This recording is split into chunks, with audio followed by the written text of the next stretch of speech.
Good morning, Jeff. Good morning. So we've you guys have done your lab assignment, and that was your last lab assignment. Okay, that's the good news. I know it's a little challenging, but I wanted to ask you guys, did did anybody that did the post test, did you guys do all of the practice activities before the post test? Like, did you do the overview? Did you watch the video, the animation? Did you do the recall and apply sections? Did anybody do all of those? Let me I, know. I did like 50% or 70%, but I Okay. couldn't. Okay. So I'm just checking because I like your grades, Gerardo, for that. I think your grades were good. It was a good average. So I'm Okay. trying to see if it helps students to do the practice work and to watch those videos first before you do the post test. Because some people did make really low grades, and I don't know if you did the practice before you did the test or not. So that's what I'm trying to see. So Gerardo, yours was good. Did anybody else do the recall and apply sections before you took the post test? Learning path teacher? Yeah, I'm talking about the learning path for your lab assignment, specifically those sections like the W 2.3, 6.8, and 6.2. Oh, I did. You did Yeah. those, Alan? Yeah. I did too. And Sammy, you did too? Yes, but I have a low grade. Yeah, so you did the animation, you watched the video, you did the practice, right? Um, Okay. Okay, so I did check through yours, Sammy. Some of it was, I think, tricky with the paragraph when they gave you an example paragraph and they asked you to find things, and some of the language that they used, the vocabulary that they used, is pretty advanced. It's kind of um, like native English speaker language. And so there may have been some confusion with the directions or the questions. Did you feel that way, Sammy? Were you um, about the directions or the sentences or the paragraph? in a lab assignment, Yeah. um, and I was a little confused. Um, the paragraph is hard for me, Okay. and I don't know. Okay. And I'm also available after class for a few minutes or later in the day, in the afternoon, if anybody needs to meet with me, and we can pull up some of those lab assignment activities and I can talk to you about them and we can go through it. If anybody wants to do that, just let me know. You can tell me now or in an email, because I want you to get the most that you can get out of this class. But just to remind you, and for everybody, you have two chances to do the post test. I give you two opportunities. So sometimes the directions can be confusing. Um, so maybe if you try it once and you get a low grade, go ahead and try it again and see if that helps improve your score. But actually, we're already done with it. So we are actually finished with all of our lab assignments. Let's switch a little bit here. Let's talk about the comma activity. I posted all the answers in your lesson folder last week. Does anybody have questions about commas?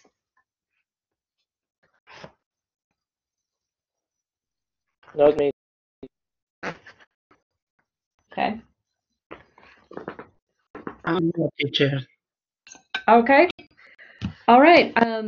So today we're finishing our comma section, and we're just going to be focusing on compare and contrast. And today we're going to look at the paragraph structure of compare and contrast and what it means. You know, what does compare and contrast mean? So we'll talk about that today, and we'll also talk about timed writing and how to adjust your writing to fit a time limit. Okay, so we'll talk about that. And then on Thursday and next Tuesday, we're going to continue talking about compare contrast paragraphs, and we will do some practice in class. Like I'll give you some words to use, and you guys will write some sentences just to show that you know how to use the particular words that are keywords with compare and contrast. So that's what's coming up. And just as another reminder, you guys have a timed paragraph that is worth 25% of your average. Okay, it's a really important paragraph. It is available from November 7th to November 11th. So that's this Saturday until next Wednesday. Okay. On November 12th, I am going to post your grades. That's my goal, is to have all of your grades in Blackboard so that you can go through, check that. If you have questions or concerns, you can let me know, because November 12th is our last class day, and I'm not planning on doing a video, like a recording for that day, but I will be available for any conversations that you want to have in Collaborate. So on November 12th, that's the day that you'll check all your grades, okay? After the 12th, you won't be able to get into Blackboard, and I will not accept any submissions, any work on the 12th or later than the 12th. So the 11th is the last day that you have to turn in your work, okay?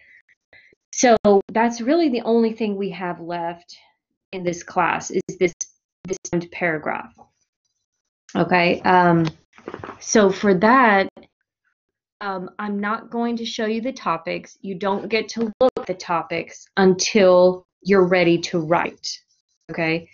So you cannot go in on the 7th and say, ooh, I want to see what the topics are, and then later on the 10th, write your paragraph. We can't do that. As soon as you get to the topic page in My Writing Lab, the timer will start, okay? So today we're going to talk about how to deal with that pressure of timed writing, okay? So I just want you to be aware of that, that you only get one chance to submit the timed paragraph, okay?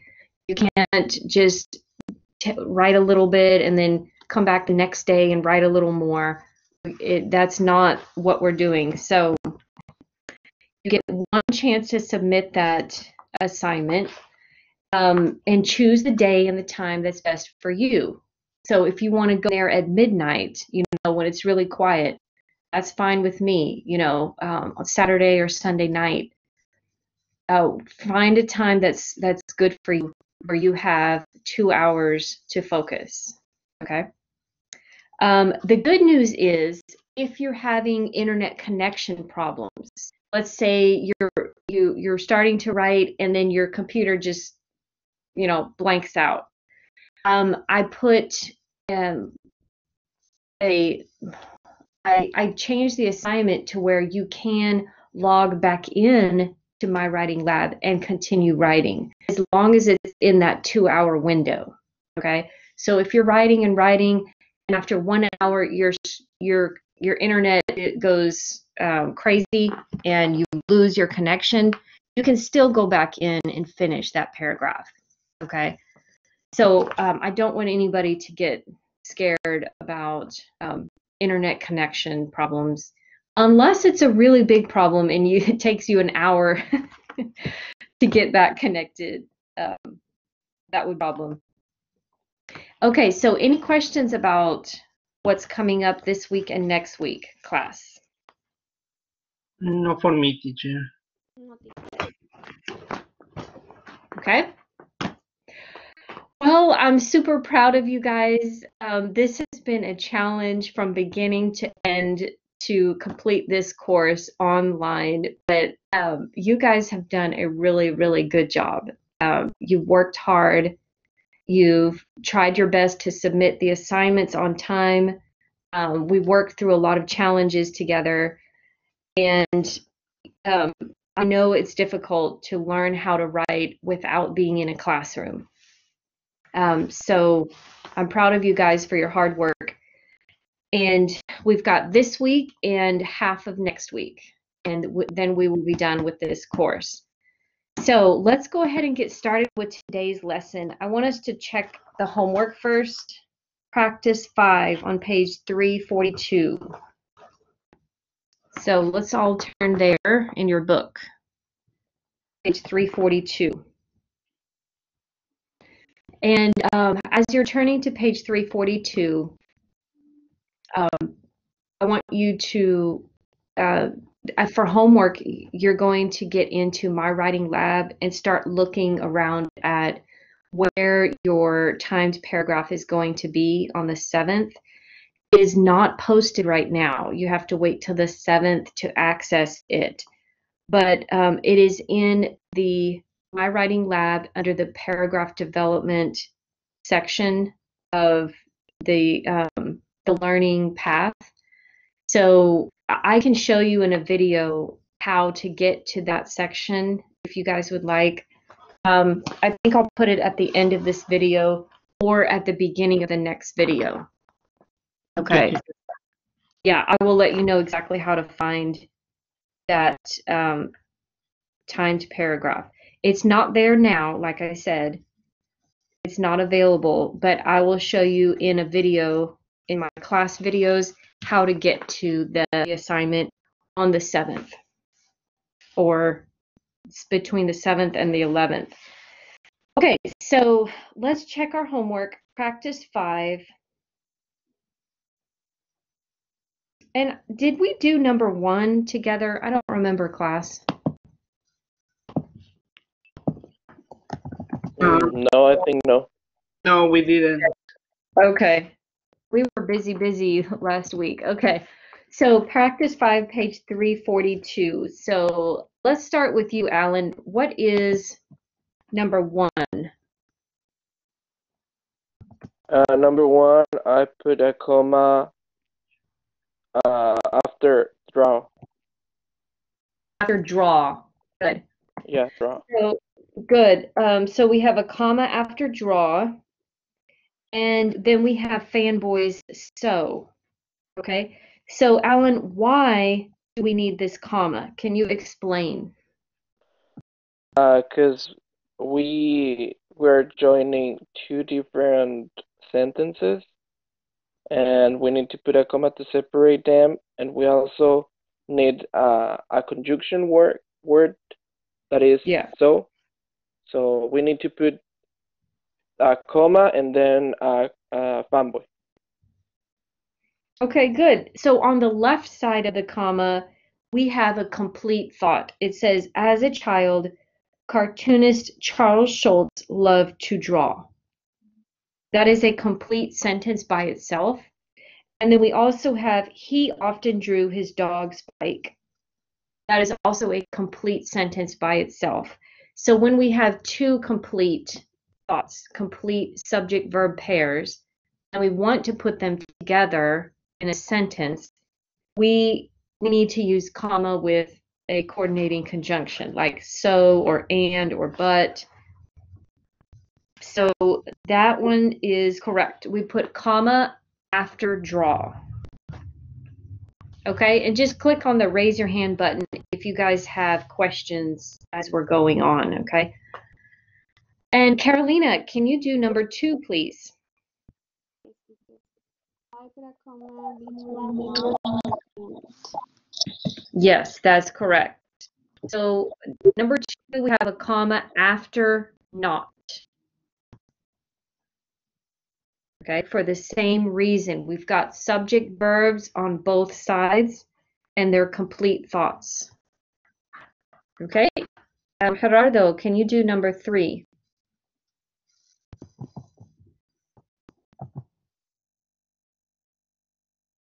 You gotta turn your microphone on. Sorry, teacher. Thank you. That's okay. I think we need a comma after they. Yes, that is correct. Okay, why do we need that comma, Gerardo? I think it's a complete thought before and after. That's right. We have Schultz began, and then he was rejected. We got subjects and verbs on both sides, on the left side and on the right side of the comma. Yes. Okay, good. So all of these that we're doing here, these are compound sentences. Okay, Sammy, it's your turn. Number, what are we doing? 4. Number 4, yeah. Yes.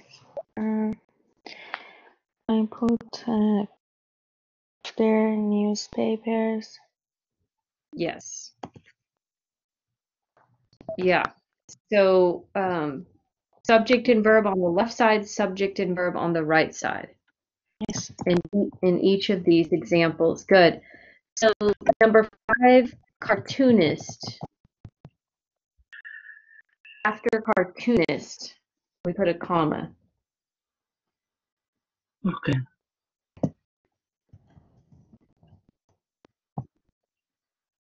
Okay.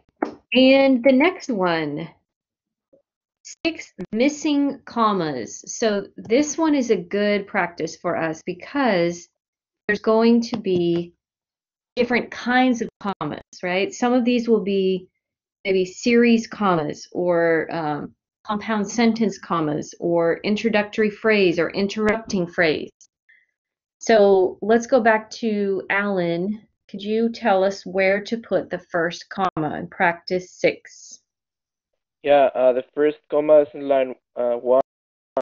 After time, there is a fanboy word. Good. Yes, excellent. So that's a compound sentence comma that we're using after time. Okay, good. Carolina, your turn.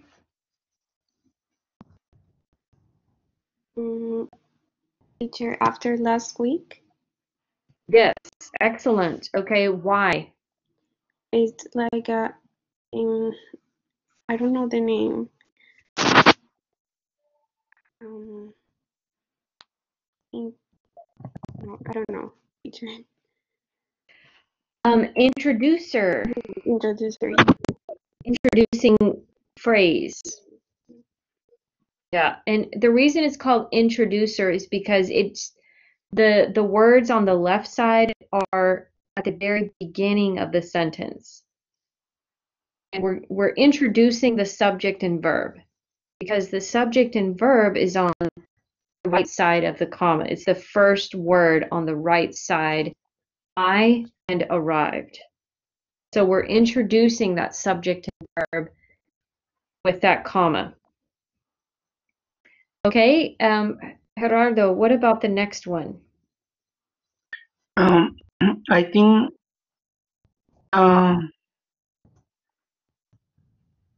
we need comma after met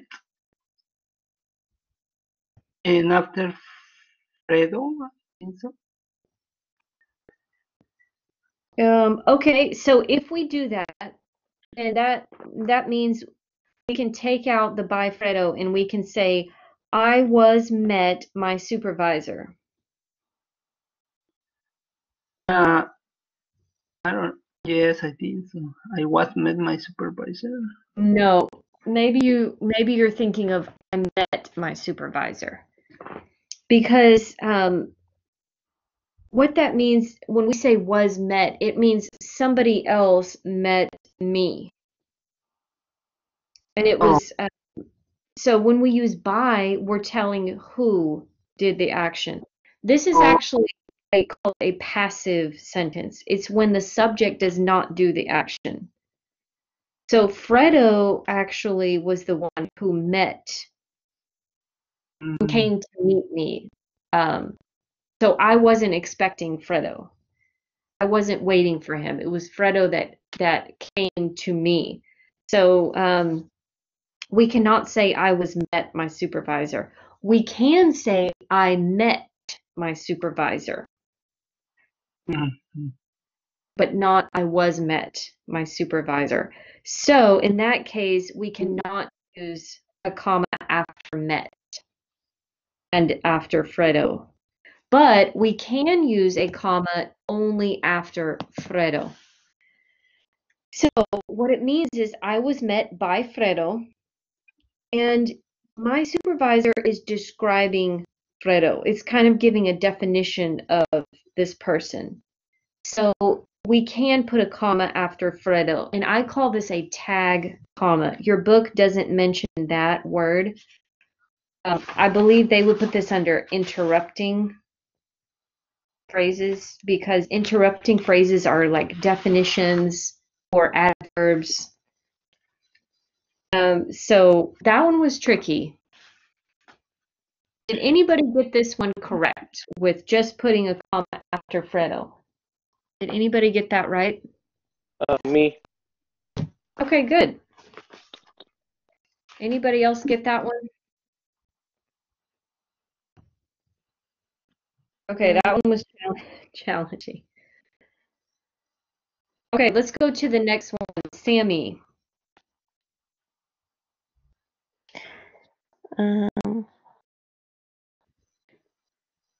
I put there early. I start work very early.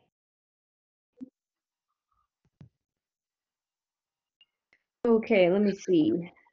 Oh, yeah, yes, we do need a comma there, but we need a comma before that sentence. The sentence that says the volunteers build houses, install water pumps, and repair roads. I see a list. There's a list of 3 verb phrases.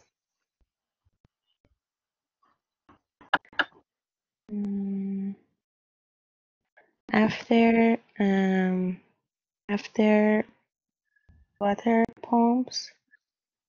Yes. After water pumps. So that's a series comma right there. Yes. Okay, good. And then we also have a comma after job, because this is an interrupting phrase. The word actually is an adverb, and it's interrupting the flow of the sentence. My job is the subject, is the verb. We cannot have just one comma between the subject and verb. We can have 2 commas though, before actually and after actually. So that's an interrupting phrase, comma. Okay. And then we need a comma after the word early, because it's in a compound sentence. Okay, guys, let me know if you have a question. The rest of this chapter we're going to skip because we're not ready to talk about complex sentences. And I think we have enough as it is. I did see a lot of improvements with your commas in your processed paragraphs. So I was really happy to see you guys using commas a lot better. I also saw with your processed paragraphs, there were fewer run-ons and fewer comma splice errors. So I want to say congratulations to everybody on that. You guys did great on this last paragraph. Okay, so yeah, go ahead. I said thank you. You said thank you. Okay, you're welcome. Okay, guys, that was your only homework. So now I want you to get out a piece of paper or get your, wherever you take notes, and I want you to write down a few things. We're going to talk about compare and contrast.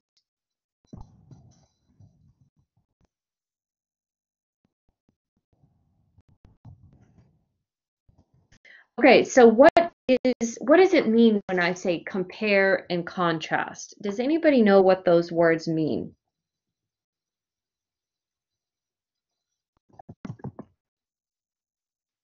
It's like similarities and differences between two things. Yes, that's correct. When we compare, we're looking at similarities.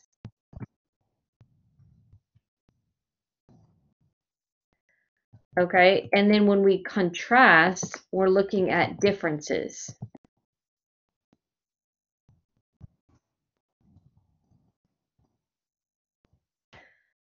Okay, so that's the basic idea. When we compare and contrast topic, it's going to be one topic, but it always includes two things, or two people, or two of any other noun.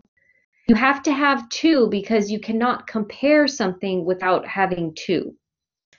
And you cannot contrast things without having two either. So let me give you some example topics.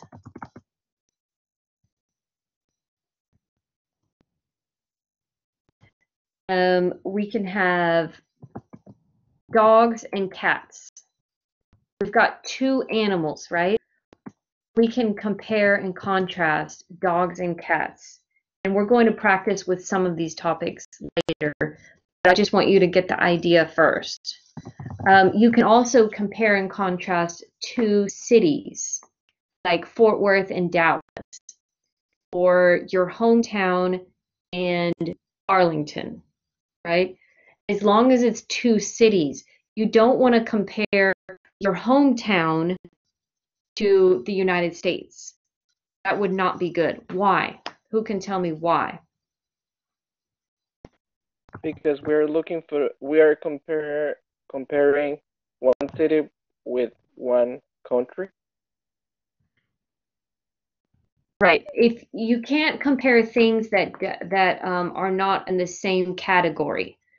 So if I'm talking about cities, then I can choose the city that I grew up in and the city that I live in now, and that can be my topic. I've got two cities, but I don't want to use the city or the town that I grew up in and the country that I live in now. That would be in different categories, okay?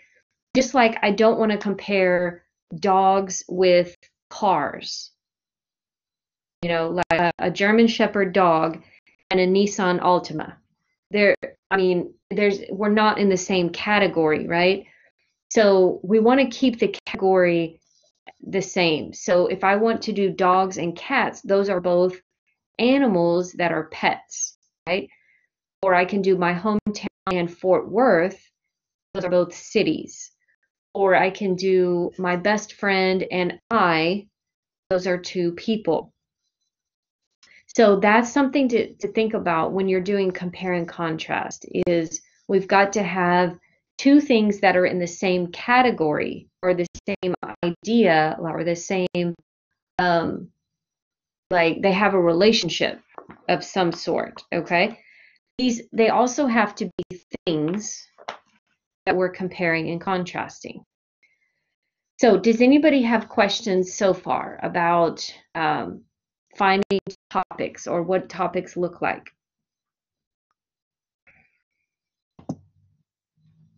I don't have anything. Okay, so far so good, right? Let's look at some example sentences that would be compare and contrast.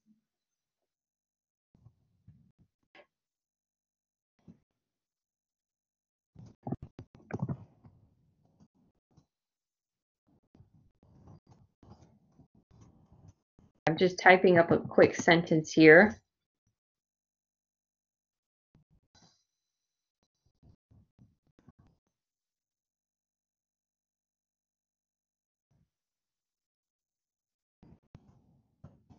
Okay, just a little simple sentence to give you an idea of what it looks like. So my best friend is similar to me. She and I both like sports and going out. Okay. I'm not going to type up a whole paragraph, but we're just looking at some example sentences. What do you see in these sentences? Do you see something that shows this is compare or contrast? Does anybody see anything here? Word similar? Yeah, the word similar. And notice that similar goes with to. We don't say similar from or similar at. Similar goes with to. So I have my two things that I'm comparing, and I put one on the left side and one on the right side. My best friend is similar to me. Okay, so we've got those two things we're comparing. And somebody else, can you tell me another keyword that shows you this is comparing?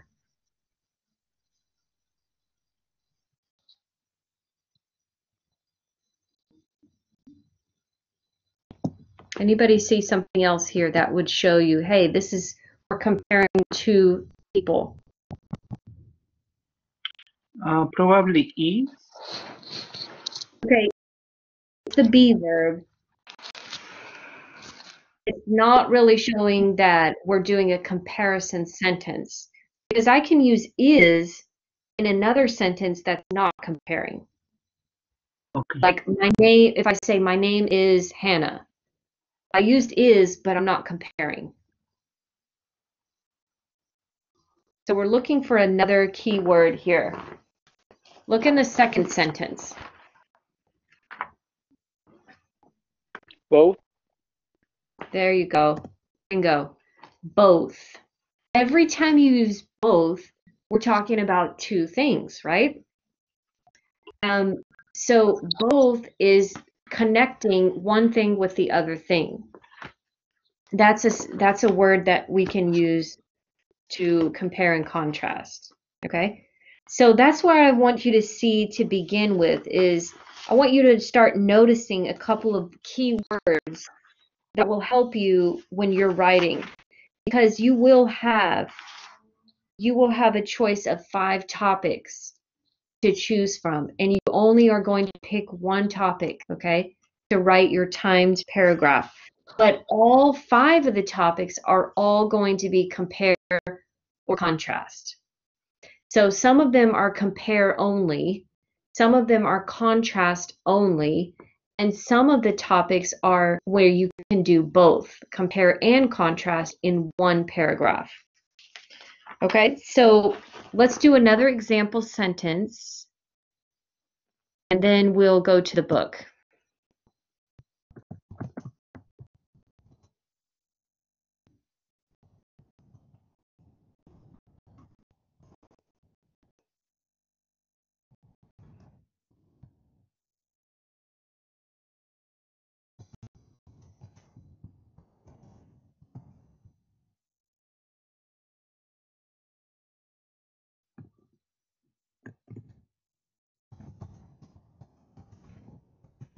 Okay, now these are simple, kind of silly examples, but I'm trying to keep it simple to begin with. Okay, so here's another group of sentences. My dad is very different from me.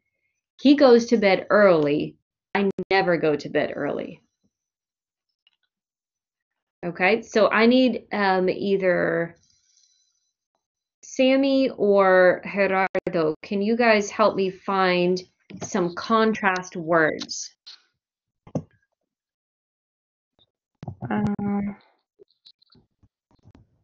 Different. Good. And what comes after different? Do we say different to?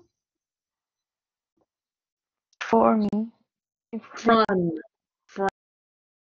So we don't say different about, we don't say different for or different to, but it's different from. So that's something to kind of keep in your mind, similar to, different from.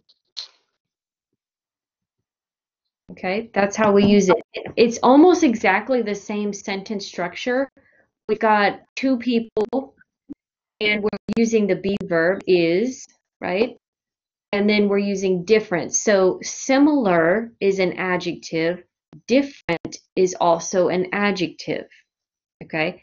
But similar is used for comparing and different is used for contrasting. Remember we talked about the difference.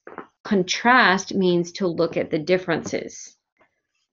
So they're both adjective words, but they have different functions or meanings, okay? And Gerardo, what's another word that you can see that kind of shows contrast? I think it's bad. Yes. Good.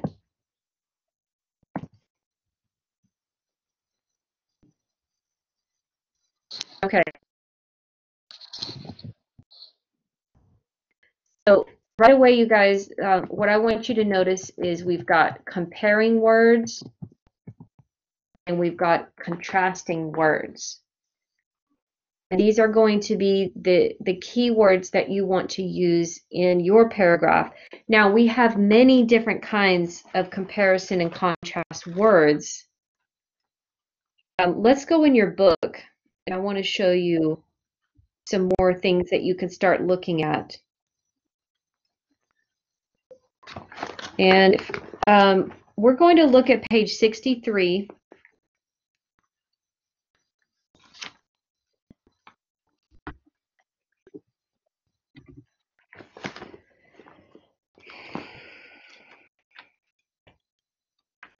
Okay, so page 63, is everybody there?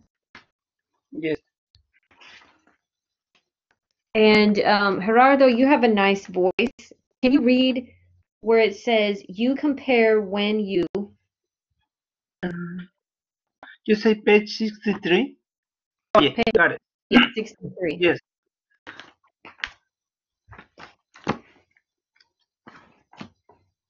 Just go ahead and read it out loud.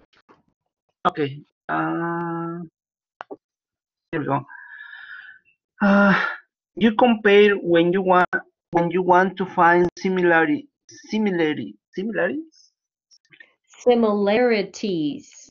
or similarities, and you contrast when you want to find differences. When writing a comparison and contrast paragraph, you prove a specific point by explaining how people, places, things, or ideas are the same or different.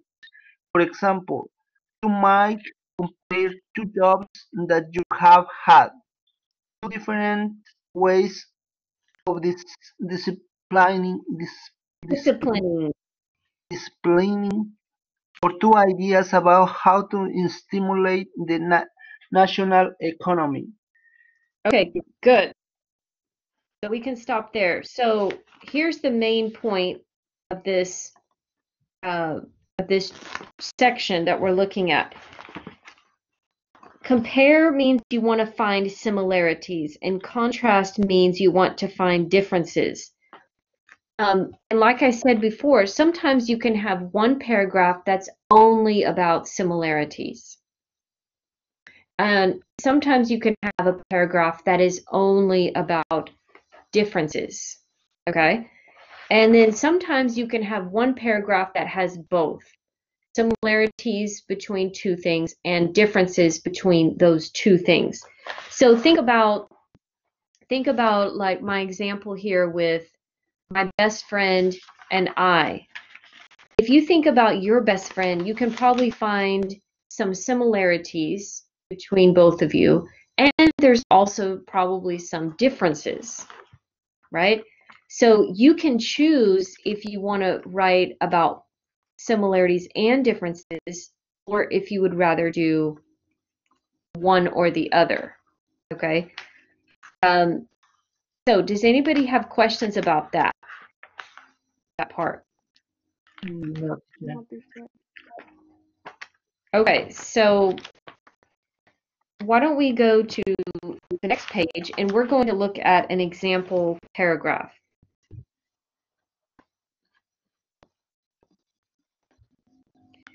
Okay, so I'm going to give you guys a couple minutes, about 3 or 4 minutes. I want you to read the paragraph in practice 6.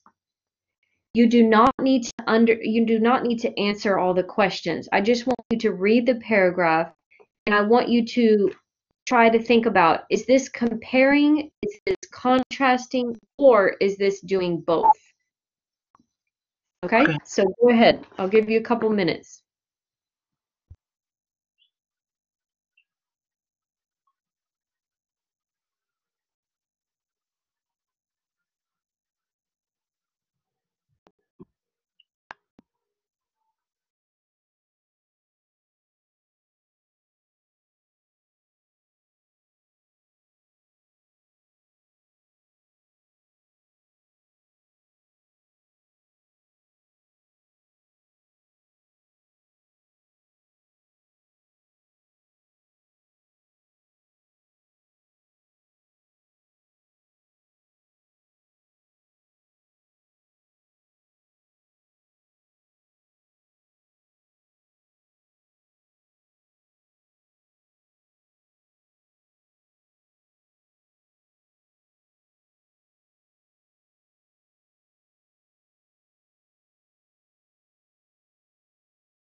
Okay, you got about 1 more minute. We're trying to find if it's comparing or contrasting or both.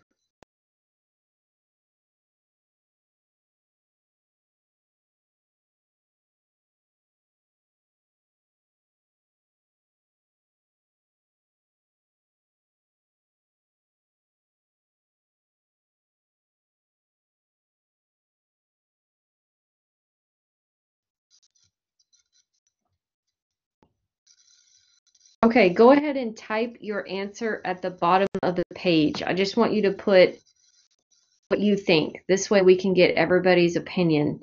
I want you to type your answer if you think it's comparing or contrasting or both. Type your answer on the whiteboard.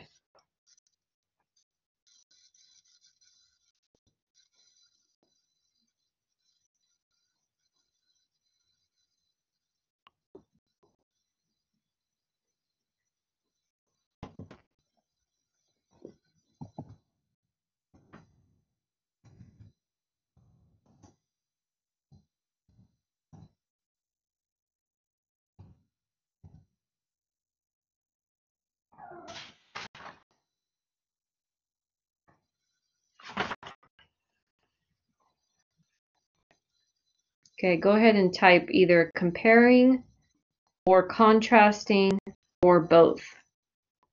And let's get the ideas here on the whiteboard. Teacher, I wrote that letter C, but I can type. You got I the just tablet. want to see. Yeah, but I think it's contrast. Okay, because C can mean compare or contrast, silly. Yeah. But you said you think it's contrast. Yeah. Okay, I will add the rest of your words there. Okay, we are, that was 4 people, 4 guesses. Okay, so we've got 3 people say contrasting and 1 person says both. So let's pick on Gerardo for a second. Gerardo, why do you say both?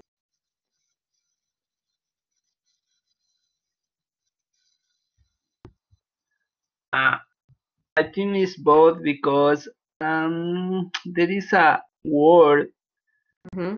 that is doing a contracts. Okay, which word? After PS24 stands in a stark contrast to the Bronx, Right, right. and at the beginning is doing like comparison or something like that. Okay, what is the comparing? Can you show me the Uh, keyword? let me see.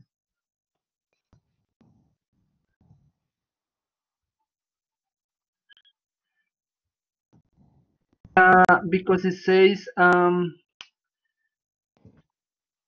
a school in the Bronx and other in Riverside, different in almost every way. I think so. Okay, so that's actually in the topic sentence. So you just found the topic sentence for us. And is that showing comparison or contrast?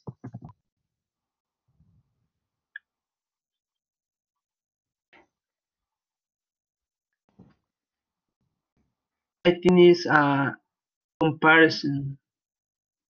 Comparison. So comparing is showing similarities.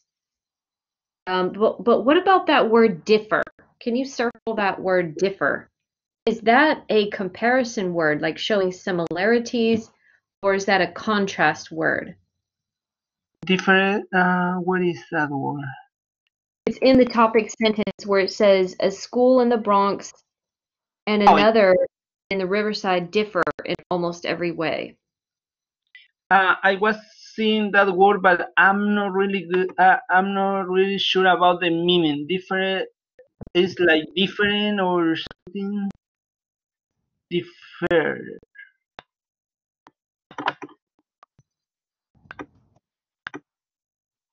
Yeah, I think it's doing like difference or something like that. Comparison. Okay, differ is a word that's like different. Okay, differ is the verb form. Different is an adjective. And then if we say difference with a CE, that would be the noun form. So it's actually all coming from the same root word, but one is a verb, one is an adjective, and one is a noun. So they're using the verb here. Okay. And it is showing differences. Now, maybe you saw the word another. Maybe you thought, oh, with another, that's maybe comparison. But what they're saying is they're presenting the topic, which is these two places. So they're using another to say there's two. One school here and another school there in Riverside. So that's the topic, is these two schools. And now they're showing you how they differ in almost every way. So they're focusing on differences. Okay. Okay, so let's look at the structure of this paragraph to help you understand how they organized it. They started out with the topic sentence on the second sentence. So we can underline that, where it says a school in the Bronx and another in Riverside differ in almost every way. They used that keyword differ in the topic sentence. Okay, so that's like a signal to tell you, hey guys, this is contrasting. Okay, this is going to be a contrasting paragraph. And then they use maybe 4, 5, or 6 other sentences after that to explain how the Bronx school, or the school in the Bronx, is. They explained, how many students, what the cafeteria looks like, about the windows. So they're kind of giving you a description of the school in Bronx next, right? And then they have a transition phrase. There's a little transition kind of in the middle of the paragraph that tells you, okay, now we're going to switch and show you how the other school is different. Who can tell me what that transition phrase is? Contrast? Yeah. It says stands in stark contrast. Now that's kind of like difficult words or difficult vocabulary they put together. But when it says PS 24 stands in stark contrast to the Bronx school, and we've got the two schools, and then we're using the word contrast in the middle. Stands in stark contrast means it is very different. Okay, I'm going to put that in my notes at the bottom of the screen. I'm going to put that in parentheses. It means is very different. That's what stands in stark contrast means. Okay. So then what happens next? What are they doing after that transition? Who can tell me? They describe the other school, teacher, the Riverside. Yeah. They're talking about the other school. Now I want you to notice, I want you to circle a couple of words in this paragraph, okay? I want you to circle at the top, I want you to circle 1,300 and students. 1,300 students. That's the first school. At the bottom of the paragraph, I want you to circle 825 students. So we're looking at the size of the school, how many students, right? The first school had a lot more students, almost double. Okay, so that's one thing they're showing you the difference about is the size or how many kids. Let's circle some more words. I want you to circle building in the top. It says the building was a former roller rink. Okay, circle building. And then at the bottom, I want you to circle building. It says to the side of the building is a playground. So what are they doing with these sentences? They're showing you the difference in what the building looks like and what it has. So the first school, the building it doesn't look like a school at all. And the second school, there's a playground, there's fields for the kids. Okay, so they're showing you differences about the building. Does everybody see that?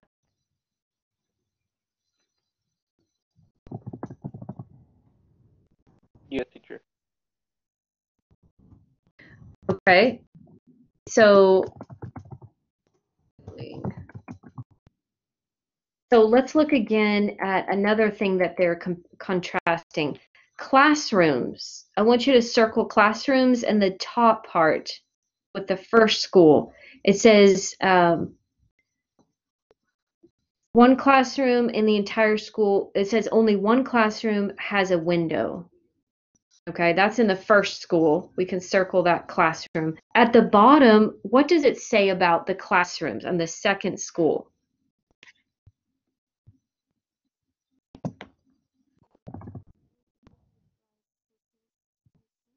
Can anybody find a sentence at the second school about classrooms? All the classrooms have windows. Yes, let's circle that.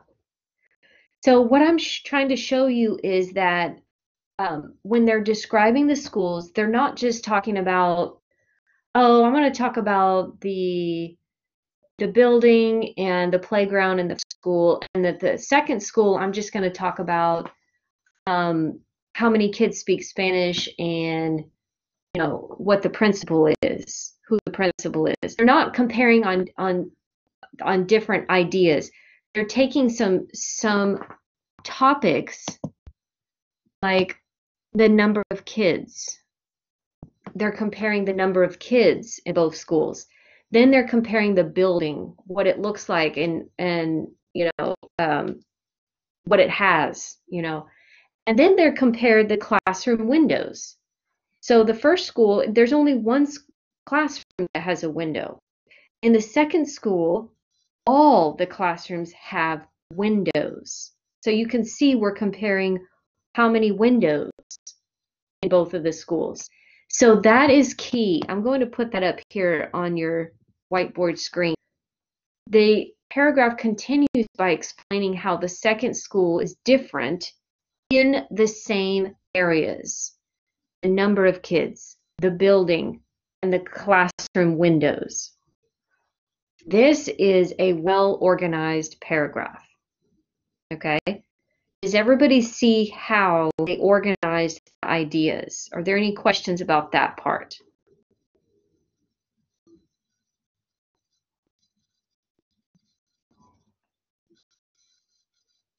Any questions? Everybody got that?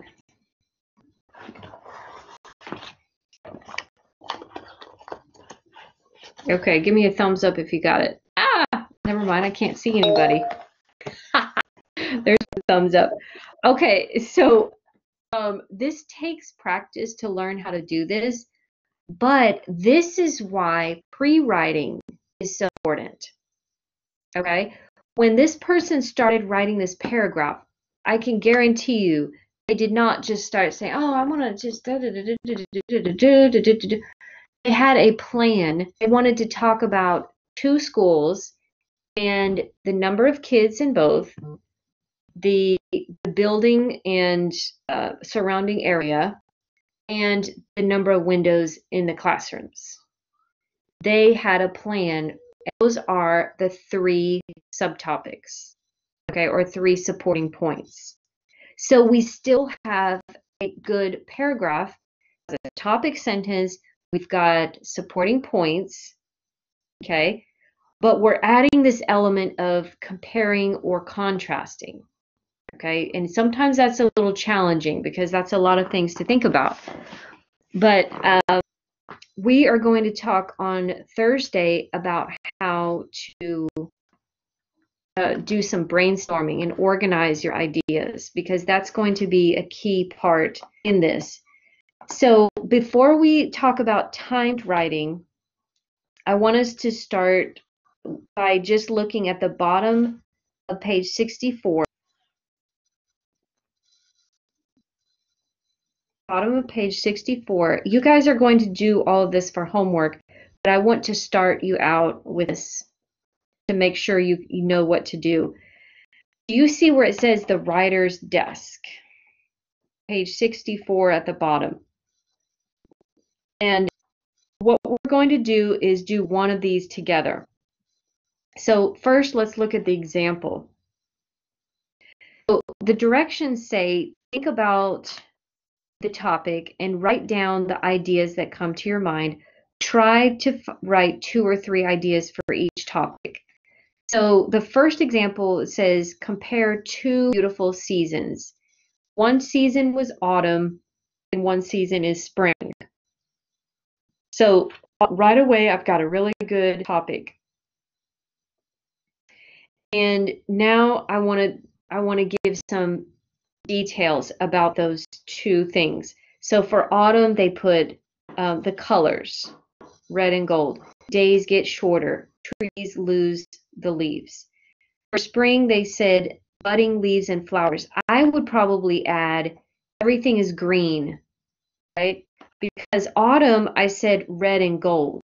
For spring, I might want to say green, because I'm looking at the differences in colors. The second one on spring, days get longer. That's different from autumn, where the days get shorter. Okay, and then for spring, they also said the trees turn green. So we're talking about the trees and the leaves. Okay, I want you guys to do number 1, compare 2 friends or family members. So remember, this is just the ideas.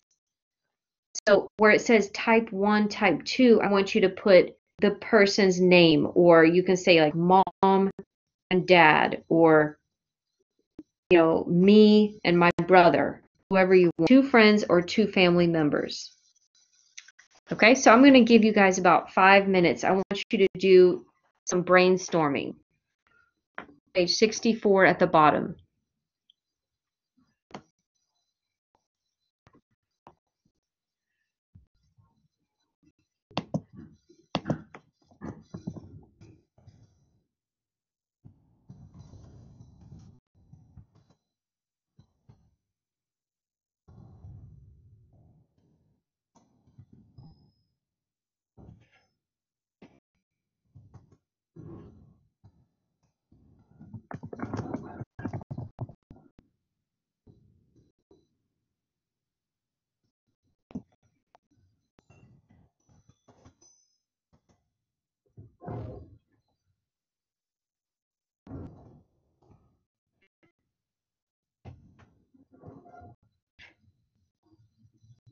Okay, got about 2 more minutes.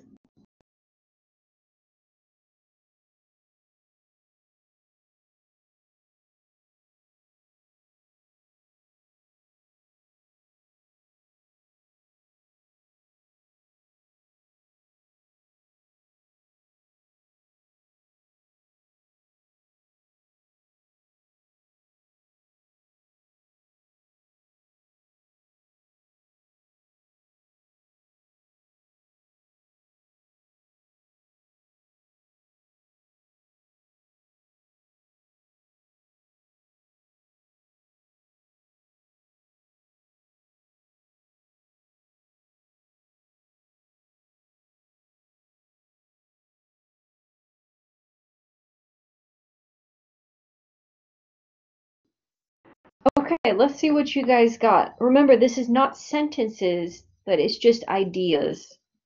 So I need a person to turn on your microphone and share what you wrote down so we can kind of check it together. Who wants to share?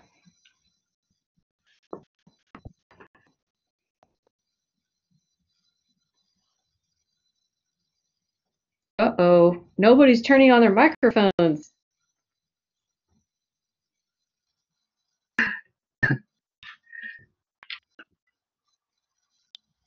Okay, Gerardo, you're the first one to get your microphone on. Tell us what you put on the left side and then what you put on the right side.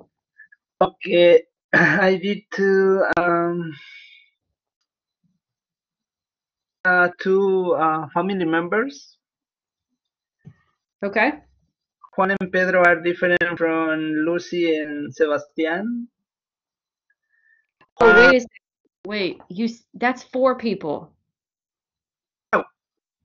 You said Juan, Pedro, and then Lucia and Sebastian. Oh yeah. So I'm wrong. I'm Oh, sorry. that's going to be a long paragraph if you got Yep. 4 people. We got to keep it with 2.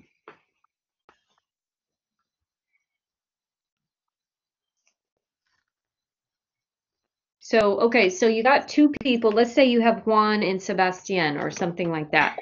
Now, what did Okay. you put after that? Okay. Juan is taller than Sebastian, and Juan is older than Sebastian, and Juan is chubby and Sebastian is skinny. Okay. That's all. Okay, so your last point was one was what? I don't know how to say chubby, and skinny. Oh, skinny. Yeah, skinny. And the other one is overweight. Okay, so you're talking about their appearance. Skinny, overweight, and okay, and you also talked about their age and how it's different. So your paragraph looks like it would be contrast paragraph, right? Okay, those are some good ideas. Does anybody else want to share what you wrote? I compared my little brother with my older brother. Okay. My little brother, he's 13 years old, and my older brother, he is 21 years old. My older brother is in university, and my little brother is in middle school. My little brother lives with my parents, and my older brother lives in a different state than my parents are.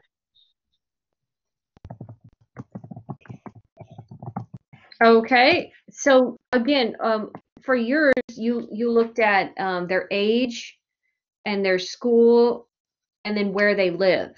Those are the things that you wrote down, right? Yes. Okay. So would your paragraph be comparing or contrasting or both? It is contrast. Yeah, that's right. So once again, we have another one that's just contrasting. So good. That's a good example. So what I want you to see is that we want to find points to compare or contrast. Like, look at my example on the board here. Do you see these ideas? Appearance, personality, and interest and goals. These are my points that I want to compare or contrast two people by, okay? So when I look at the idea of appearance, that's the general idea. And then I can look at Jackson. Let's say I have two friends, Jackson and Sarah. So Jackson is tall and good looking, and Sarah is tall and good looking. So that would be a similarity with their appearance. Okay, does everybody see what I'm doing?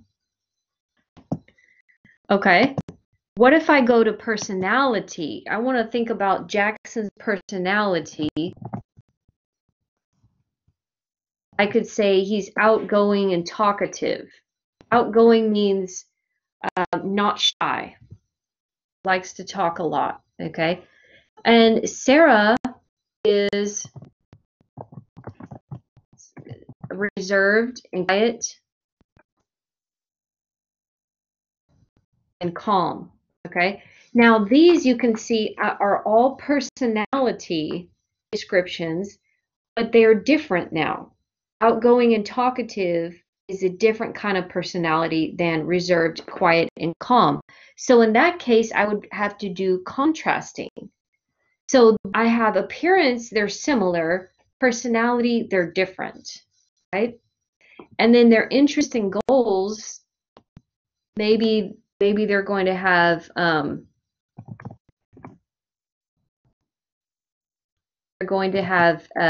different goals. So I could say Jackson wants to get a PhD and own a business,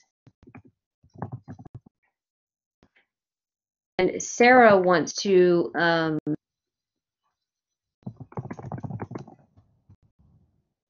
be in the military, right? She wants to go to the Army or the Navy. So they've got some different interests and goals. So I would, again, on this part, I would be contrasting. So if I were to make a paragraph about Jackson and Sarah, it would be comparing and contrasting. So the key that I want you to see here is that your pre-writing is important. These points, these ideas that you're writing down are important so that we're comparing the same points, their appearance, their personality, and their interest. Okay? So far, so good, guys. Anybody have questions?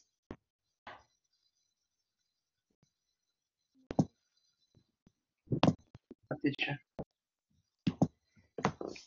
Okay. So you guys are going to finish that writing practice or pre-writing activity for homework. And then Thursday, we're going to look at what do we do with our ideas. So now we have some pretty good ideas. What do we do? How do we write a topic sentence and get started with a paragraph? So we're going to practice preparing for paragraphs this week, okay? So that when you guys get your timed paragraph topic, hopefully you'll already have some ideas or some practice that you've done that can help you. So let's talk about timed writing for a moment. I want to give you some of my tried and true strategies, okay? I have taught ESOL and ESL for about 13 years, 14 years now. And a lot of that time I taught writing. So I've seen students taking tests, doing their writing, timed writing, and then they have to go and do their TSI writing test. So I'm a little bit familiar with what it takes to pass a writing test that's timed, okay? So what I want to share with you is how to break up your 2-hour window so that you stay on track and be able to finish your paragraph before the time is up. Okay, so we're going to break this 2-hour window into 4 sections. So the first part is 10 minutes to read all the topics and think about which topic you write on or can write about. Okay, so that's what you would do for the first 10 minutes. If you were doing your timed writing, you want to take a good 5 to 10 minutes and think about, I want you to read all of the topics very carefully, because you don't want to just, oh my gosh, just pick that topic and start writing. You want to stay focused on which topic you're writing about, because if you write in the wrong way or you don't follow the directions, that could be really bad for your grade, right? So take your time. If I were you, I would even have my phone and I would set the timer for 5 or 10 minutes. That way I know, okay, I'm going to take 10 minutes to think about my topic. So you read all the topics and you think about which one is the easiest for you to organize and to develop. Which one do you have the most ideas about? Now remember, you cannot go to the internet and start typing in, oh, this is that topic. I don't know what this means. You know, that's a waste of time. We're not using the internet for any sources or ideas. So you have to choose the topic that you think you have the most ideas about. Okay. If you have a question about that, click on the raise your hand button.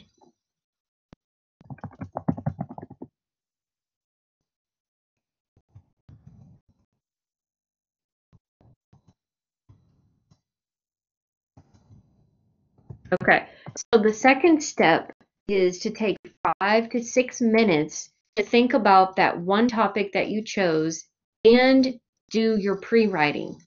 So you want to have paper and pencil and write down your ideas. Remember at the top of this page, right, where my arrows are, all of this is my pre-writing. And this took me about 5 minutes to write all of this on here about Jackson and Sarah. That is the pre-writing step. So you want to do that in about 5 or 6 minutes, get all your ideas out like that. And then you can go to the third step, which is to begin writing. So you're going to have your topic sentence ready. And you take the 1 hour to write the paragraph. About 1 hour to actually write the whole paragraph. Then you really need to spend about 30 minutes to 40 minutes to edit and double check your spelling, word usage, look for compound sentences, look at subjects and verbs. So in this step, you're going to improve your paragraph, okay, and check your spelling. Sometimes students will get marked off just because they misspelled an important word. You know, that's a silly mistake to me, because you have a dictionary, you have spell check in Microsoft Word that can help you with spelling. So if I put all of this time together, it's almost 2 hours. It's like an hour and 40, 45 or 50 minutes, okay? That is how I would plan my timed writing. Okay, anybody have questions about that? No, teacher, no for me. Me neither. Okay, so that equals about 2 hours total, okay? So I want you to keep that in mind this week, because what we're going to do this week is break down the steps and do them little by little. So for homework, you guys are going to do the pre-writing for 3 different topics. The compare 2 friends or family, compare 2 different jobs, and compare what you do on 2 different holidays. Okay, that's on page 60 to 65. So you're going to take these 3 topics and do the pre-writing for each one. Here's the challenge though. I want you to time yourself in your pre-writing. So you're going to set your timer for 6 minutes or 5 minutes if you want to, and then do one topic. I want you to write as many ideas as you can and try to get a really good pre-writing strategy in the time window of 6 minutes. So let's say that you write it, oh, it's so easy, I got it, and it's only been 2 minutes. What I want you to do is go back and say, how can I make it better? Or maybe I need to take this idea out and use a different one. Remember, when you're writing, it doesn't have to be true. Okay? It just has to be a good example. So look at the whiteboard here, Jackson and Sarah. I don't have a friend whose name is Jackson. I do have a friend whose name is Sarah, but she's not reserved, quiet, and calm. I just made that up. That is my imagination. And that's okay to do that when you're writing, because what we're showing is that we know how to organize ideas. It doesn't necessarily have to be the truth for us in our life, right? So we want to organize our ideas really well. We want to have some good points that we compare or contrast. So work on that for 6 minutes and then stop. After 6 minutes, I want you to stop, okay? Don't sit here for 20 minutes and do all of this pre-writing. We've got 6 minutes as a time limit, okay? So what you guys are going to do, that's for homework, and then in the discussion board, I want you to put 1 or 2 of your pre-writing I want you to put your pre-writing into the discussion board for everybody to check and look at together. Okay, so that's your discussion board activity for this week. And that way other students can see, oh yeah, that was a good idea, you know, or, you know, maybe you should change this idea because it doesn't match weathers, you know. Like, remember the example in your book on page 64? Do you see how they put for autumn, they put red and gold colors, and spring they say budding leaves and flowers. And I said, maybe I'll change the spring. I would say green colors, right? Because I had gold colors on the left, I want to use colors on the right. So that is something we're going to help you with in the discussion board this week.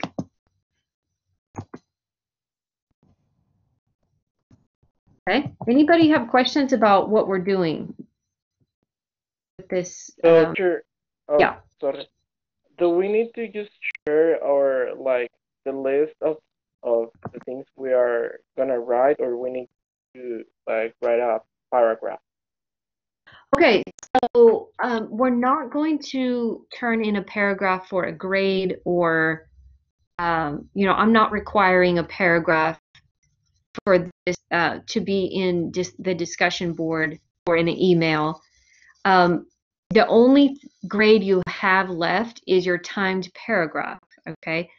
So this week is just practice. If you want to write a paragraph on one of these topics, page 64 and 65, you can. If you want to, you can write it and you can put it in the discussion board and let your classmates kind of look at it, get some feedback or ideas, but that's not required.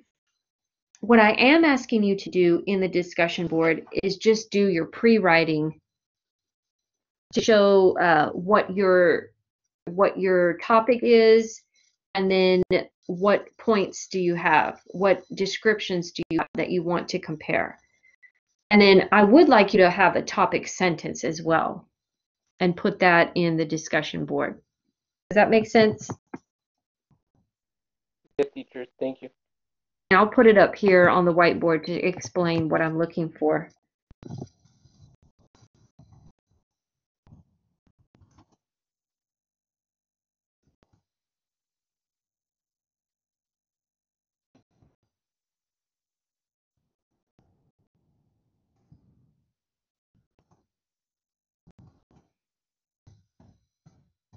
Okay, so for home, you're doing practice 6, page 64, and also the writer's desk exploring activity on page 64 and 65. So you're going to do that in your book, and then let me erase this. No, I can't.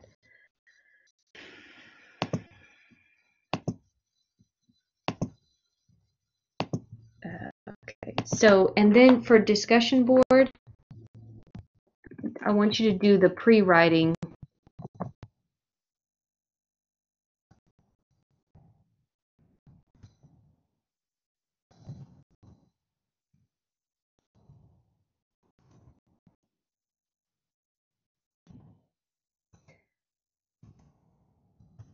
Okay, so for the discussion board, you can pick one of these topics, like 2 friends or family members, or 2 different jobs, or 2 different holidays. Okay, so you're going to pick one of those or more if you want to do more.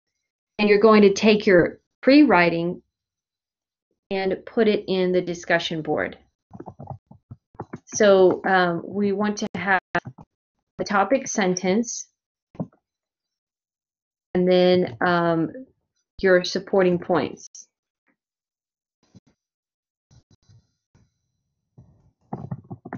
So for your supporting points, you might want to have like 2 sides, right? Like I had Jackson, and then I had Sarah. So I could put that as my supporting points. I could put it as like 2 different things. On Thursday, we're going to talk about 2 different ways to organize a compare-contrast paragraph. But for now, we're just trying to get some ideas and look at how to use points like appearance, personality, and interests, and how to compare and contrast with those.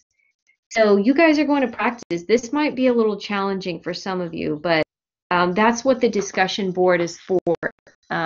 Put your ideas there.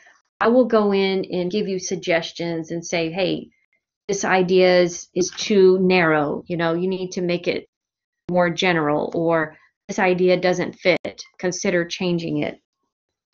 So that's what we're doing throughout this whole week. Okay. And just remember, 6 minutes.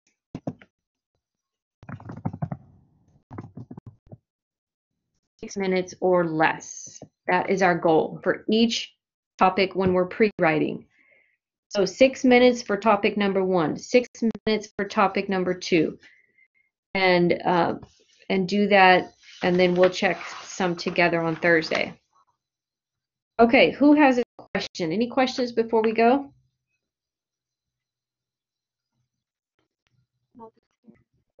No for me, teacher. Okay, guys, good work today. I feel confident that you guys are ready to write. So, you know, have a great rest of your afternoon, and let me know if you have questions later. And I'll go ahead and in the next video, I'll go ahead and put, I'll show you guys how to find the My Writing Lab, like how to navigate that and find your paragraph.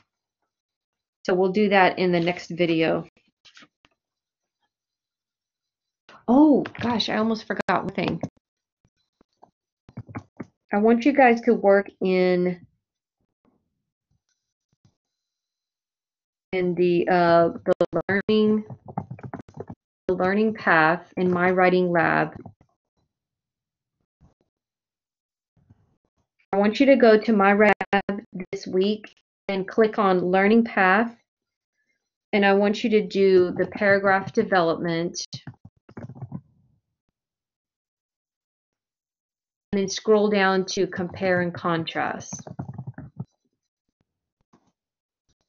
And I want you to do the overview, animation, and then the recall 1 and 2. So that's also part of your homework. The reason I want you to do that in My Writing Lab is because they have several examples of compare and contrast paragraphs. This book only gives us one example. So I want you to look at a couple more examples, and they have several in there. When I went there, I saw 3 different paragraphs that were compare and contrast. So take a look in that this week to get a good idea of what the paragraphs look like. Yeah. Okay. Does everybody know how to get to your learning path into the paragraph development section? Anybody need help with that?